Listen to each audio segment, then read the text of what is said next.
Assalamualaikum warahmatullahi wabarakatuh.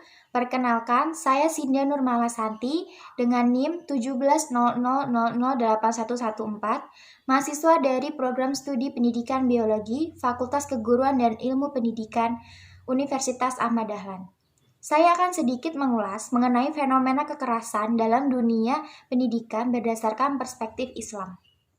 Beberapa tahun terakhir, dunia pendidikan Indonesia diwarnai oleh peristiwa yang memilukan sekaligus memalukan. Guru yang melakukan pelecehan dan tindakan kekerasan terhadap siswanya. Ada pula siswa yang berani mempermainkan, menantang, bahkan memukul gurunya.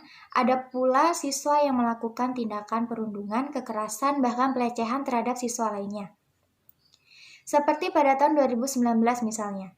KPAI, Komisi Perlindungan Anak Indonesia, menerima sebanyak 153 kasus kekerasan, yang mana 44%-nya dilakukan oleh guru terhadap siswanya, 13%-nya dilakukan oleh siswa terhadap gurunya, dan sisanya adalah kasus yang terjadi antara siswa dengan siswa.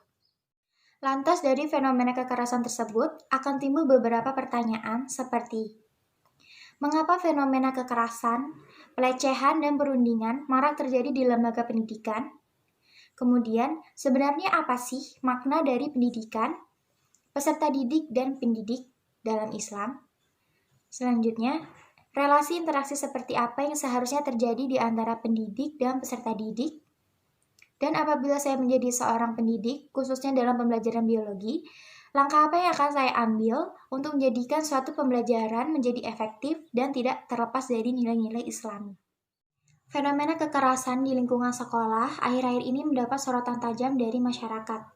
Kekerasan yang menimpa peserta didik maupun guru menjadi topik hangat pemberitaan di media massa.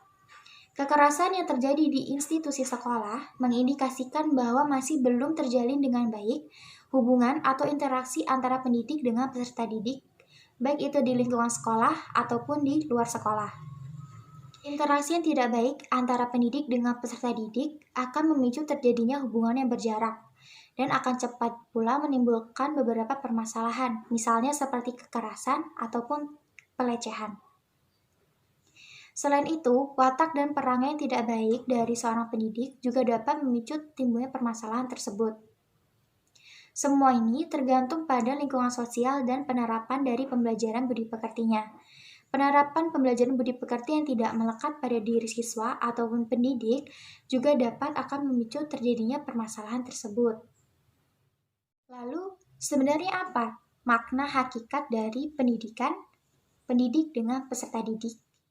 Pendidikan diartikan sebagai proses timbal balik dari tiap pribadi manusia dalam penyesuaian dirinya dengan alam, dengan teman, dan dengan alam semesta.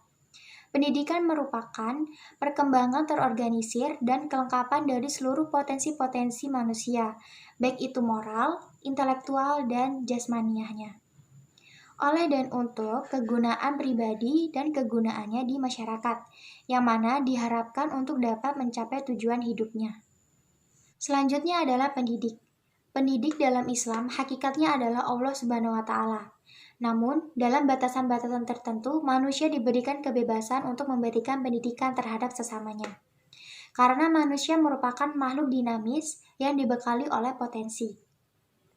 Sehingga, pendidik itu adalah orang yang dewasa, yang mana diartikan bahwa pendidik itu lebih berpengalaman dan lebih berpengetahuan dibandingkan dengan orang yang dididik. Kemudian, peserta didik hakikatnya ialah setiap manusia yang mana sepanjang hayatnya selalu berada dalam perkembangan. Bukan hanya anak-anak yang sedang dalam pengasihan dan pengasuhan orang tuanya, bukan pula anak-anak yang sedang dalam usia sekolah, tetapi seluruh manusia, baik itu secara individu ataupun kelompok, baik itu yang beragama Islam ataupun yang tidak. Atau dengan kata lain adalah manusia secara keseluruhan. Setiap manusia yang ada keterkaitannya dalam kegiatan pendidikan baik itu formal, informal, ataupun yang non-formal dapat dikatakan sebagai peserta didik. Selanjutnya, relasi dan interaksi seperti apa yang seharusnya terjadi di antara pendidik dengan peserta didik?